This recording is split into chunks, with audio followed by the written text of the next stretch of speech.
ज्या मेट्रोच्या कारशेडवरून वादविवाद झाले होते त्याच मेट्रोच्या कारशेडमध्ये सध्या मी आहे, म्हणजेच आरे कारशेड, ज्याला मेट्रो 3चं कारशेड, ॲक्वालाईनचं कारशेड म्हणतात, त्या कारशेडमध्ये सध्या मी आहे. आपण इकडे पाहता या संपूर्ण कारशेडचं काम हे पूर्णतः झालेलं आहे आणि आरे कॉलनीतली जागा या कारशेडसाठी देण्यात येणार होती आणि त्यामुळे मोठा वाद झाला होता. उद्धव ठाकरे सरकारने या कारशेडच्या बांधकामाला विरोध केला होता, झाडांच्या कटाईला विरोध केला होता, मात्र कत्तल झालेली होती झाडांची. त्यानंतर इथे आता कारशेड उभं राहिलेलं आहे आणि हे संपूर्ण कारशेड जे आहे ते हे तब्बल या संपूर्ण कारशेडमध्ये आता एका वेळी 20 ते 25 या सगळ्या मेट्रो ट्रेन या उभ्या आहेत आणि त्यांचं मेंटेनन्सचं काम देखील इकडेच होणार आहे, साफसफाई इकडेच होणार आहे आणि संपूर्ण काम एका बाजूला आपण झालेलं पाहत आहात. आणखीन थोडंसं काम जे आहे ते बाकी आहे, मात्र त्याच्या आधीच मेट्रो 3चा हा पहिला टप्पा जो आहे तो ओपन होणार आहे, सुरू होणार आहे. याला JVLR स्टेशन म्हणजे RS स्टेशन याला म्हणतात आणि ही मेट्रो आपण पाहताय ही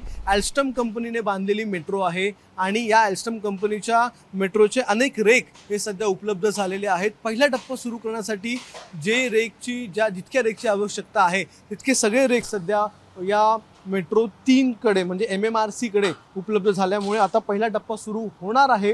पुढच्या आठवड्यात हा टप्पा सुरू होईल. मात्र या मेट्रोमध्ये कोणकोणत्या फॅसिलिटी आहेत त्या आपण बघतोय. इथे कम्फर्टेबल सीट्स देण्यात आलेले आहेत, डिजिटल LCD स्क्रीन यामध्ये लावण्यात आलेले आहेत, फायर डिटेक्टर, स्मोक डिटेक्टर आणि फायर एक्सटिंग्विशर देखील याच्यामध्ये असणार आहेत. संपूर्ण मेट्रोमध्ये CCTVचं सर्वेलन्स असणार आहे. अँटी स्लिप आणि नॉन स्किड फ्लोर या ठिकाणी देण्यात आलेले आहेत. जे हँडल्स ठेवण्यात आलेले आहेत ते देखील प्रवाशांच्या सोयीनुसार हे इकडे आतमधले सर्व हँडल्स या ठिकाणी ठेवण्यात आलेले आहेत आणि ही संपूर्ण ट्रेन जी आहे ती तब्बल 95 किलोमीटर प्रति तास इतक्या वेगाने ही धावू शकते. मात्र या संपूर्ण ट्रेनचा जो ऑपरेटिंग स्पीड आहे म्हणजे ज्या वेगाने ही मेट्रो चालवली जाणार आहे तो आहे 85 किलोमीटर प्रति तास इतका हा स्पीड या मेट्रोचा असणार आहे. या मेट्रोमध्ये 25,000 किलोवॉट्सची या ठिकाणी विद्युत सप्लाय या मेट्रोला असणार आहे आणि संपूर्ण आतापर्यंत या संपूर्ण मेट्रोच्या स्टेशनमध्ये व्हेंटिलेशनसाठी आणि वेगवेगळ्या गोष्टींसाठी देखील इथे सोयीसुविधा ठेवण्यात आलेल्या आहेत.